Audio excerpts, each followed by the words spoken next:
my ministry is just a reflection of who I am as a person. And so for us, even as setting up the structure of the church, the church talked about doing renovation projects years ago. Oh, we want to get new carpet. We want to get all this new stuff. And, my response was, well, how much is it going to cost?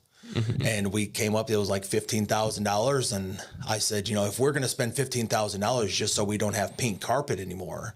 I mean, the carpet was pink, it wasn't, but it was still functional. There wasn't anybody that came in our church. It was straight up from the 80s. Nobody came in and said, this church is ugly. Everybody's like, this church is so beautiful. And it was pink pews, pink carpet, pink everything. Man. And I said, I just don't feel comfortable spending $15,000 just for our aesthetics.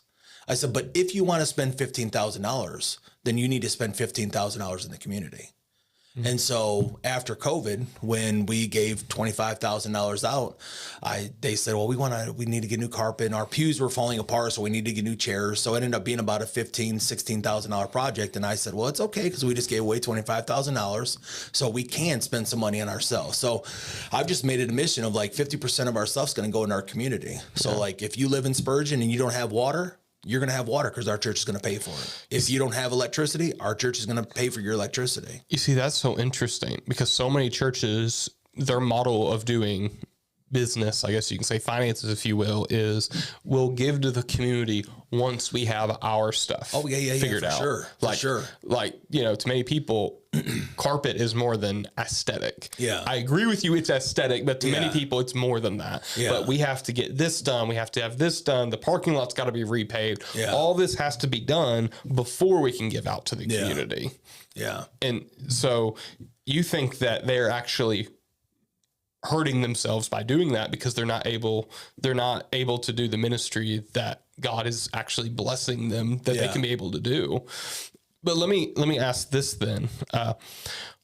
I kind of come from this place too, where I actually worry about the church giving away a lot sometimes, because sometimes it can create a cycle of reliance instead of financial freedom, which I think we all agree what we want for people is financial freedom. We want to help you to get to the next step that you can actually, not just that. So, maybe one day they'll pay us back. No, it's not about paying you back. It's that we want you to be free from that, financial slavery. So many people find themselves So what did you ever receive pushback like that? Yeah. A lot of your giving? For sure. And it's even a struggle for me too, as a pastor, listen, I try to be as generous as I can. My wife always jokingly says, if Mark's got $100 in his pocket, he's going to give it to somebody, because that's how it is. If I got money in my pocket, if it's cash, I'm just giving it away to anybody, because it burns a hole in my pocket. So I'm like, it feels like free money when it's cash. My debit card's different, Yeah. But like, as far as for me as a pastor in the community, I do struggle sometimes, because I don't want it to be, and let's go, for example, our neighbor, that we took off the Sunday and we went to help. It got to be to the point where I felt like maybe we were doing a disservice, because I was helping her so much. Yeah. And so what I ended up doing was we got her a car. And, I said, well, why don't you make payments for the car and I'll help you with those. And it got to be a thing where it was easier for us just to pay for the car as opposed to like trying to help her out in that way. She ended up moving, so kind of took care of some of those things. But that was kind of a thing that to me that I thought, how can I better help her to understand? Maybe how can I help her so she can help herself too, as opposed to just being hey, this guy's a cash cow, for lack of a better term, Yeah. But I think for us, I've just made it clear, like, hey, if there's a need in our community, it's our responsibility to help those people. Like, our church doesn't need to have something but then I'm not going to say that this is the model it's worked for us in our setting, but we're also at a point now where we're thinking, what does the future of Spurgeon look like? Yeah. What does the future of our church look like? I mean, we are at capacity. We have no parking spaces. Yeah. We have no facility for our youth. And so it's kind of like, what do we need to do about thinking about planning for the future, which is a struggle for me, because I still want to just be like, hey, just give it all away, Yeah. Especially, I would imagine the church has been probably debt free for a long time. So even that, whether you do that or not, is horrifying to people. But I agree that there's that struggle of making sure the community's taken care of, but then, making sure you're taken care of. But I'll say this, I've almost never seen anybody I think I've yet to see a church that gave themselves away into foreclosure. Yeah. To put it like that. Oh, yeah. I don't think I've ever seen generosity kill a church. Yeah. And I think, listen, before COVID and after COVID, two totally different churches. Yeah. So we probably only have maybe 15 people pre-COVID that we had before. Everybody else is brand new people. The 15 people that were there before COVID have seen the generosity of the church throughout the years. And so they've been able to see, man, the more we give away, the more God gives to us. So you think kind of COVID provided almost a breath of fresh air into the church in some ways? Yes. I mean, it revitalized the church. It brought people into the church that had never been part of the church. I still remember, a good buddy of mine, he said before he came to our church, he said, I think I've been in church twice. And he's my age, 22 years old or 44, whatever. How'd you get connected with those people? Was it just... I was friends with everybody from Linville. Okay. So all these people who are now a part of our church, I've been connected to them through school, through sports, through just being a community leader there.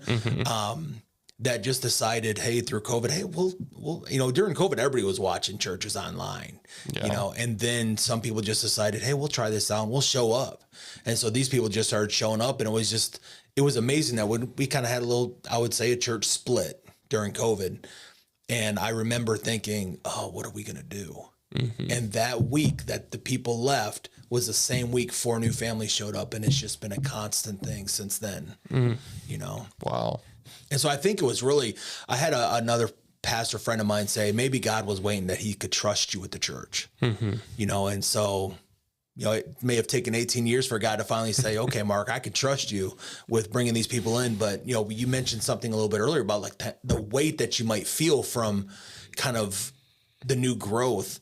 Man, I feel that every day. Yeah. I feel the weight of like these people's, I don't want to say their eternal souls or anything like to that magnitude, but like I had this huge responsibility of these people trusting me enough to try Jesus out. Yeah. And I've had people say, the only reason we go to Spurgeon is because we love Mark, we trust him, and we know that he will not harm our children. Yeah. He's not going to do anything, because they've been part of churches before. They've been part of pastors to just say things that they don't like, or they're judgmental, or they're, it's just kind of exhausting to deal with. And say, they come here, they're like, Mark loves us outside of the church, and we know he's going to love us inside of the church. Yeah. I think a lot of that goes back to what you said in the very beginning about the attitude that you had going into the church. This isn't my church. Yeah. Because I can tell you, when I was a young guy, and, I felt this before, there's this thing that happens where when you go in with that mindset that young and old pastors do, where like, I am the identity of the church rises and falls on my back. Oh yeah. When it rises, it feels good, but man, when it fails, and when you're revitalizing a church, you fail a lot. It just crushes you. Yeah. You take all that fault on you. Oh yeah. So I actually think that mindset, it probably saved you to an extent, and saved your ministry in the church. Oh yeah. I mean, I had to resign the church during COVID. Wow. And I just didn't know what was going to happen. And I told the deacons at the time, I said, if I had my own home, I'd be gone today.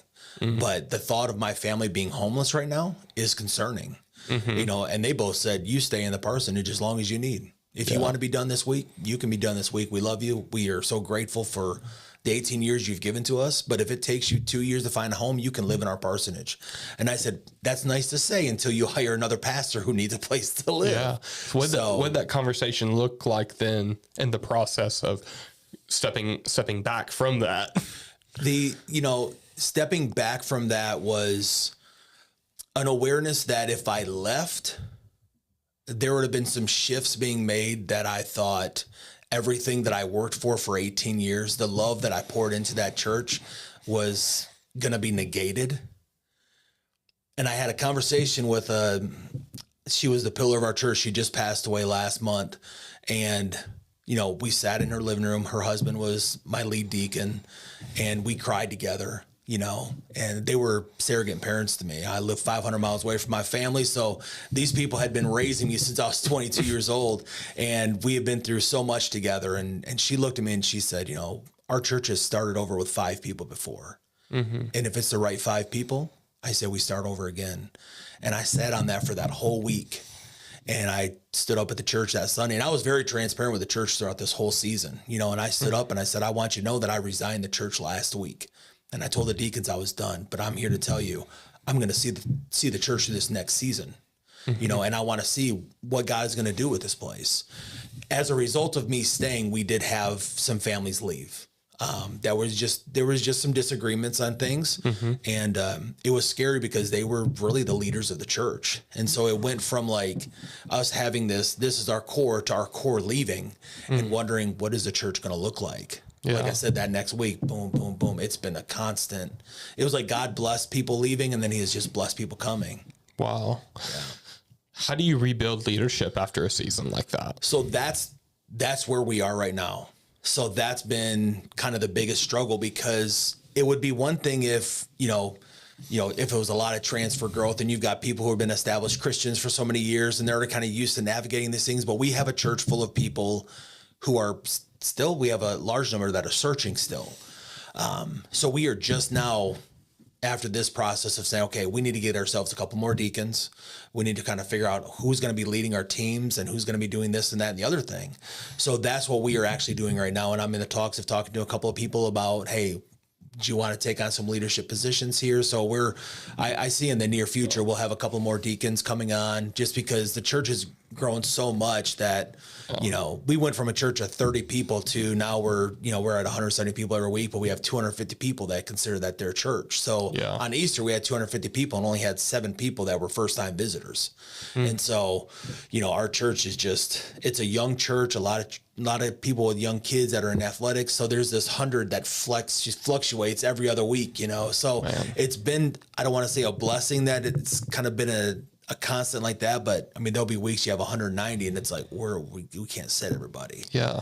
So trying to kind of figure out what's that next season. So I think the next season is we always have the kids up for worship and then they go down for children's church. So whoever the next leaders are going to make some of the biggest decisions in that church's history. Oh, yeah.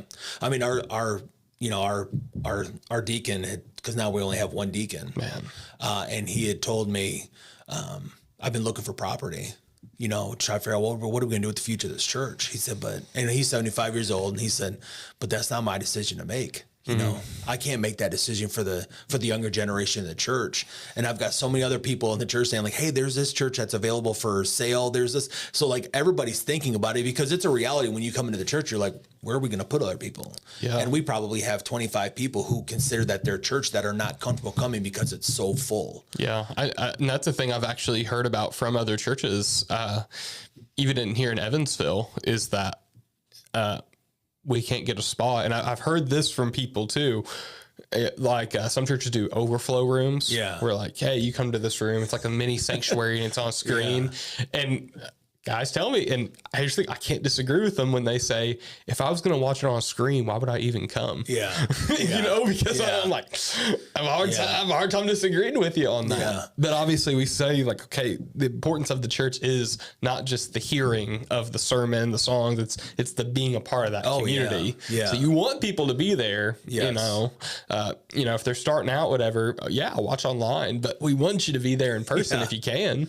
And we've talked about, hey, do we do it at 2 services? Yeah. The problem is that everybody that comes to our church wants to be in church with the people that we are there with. I mean, it is a community church. These people all love each other.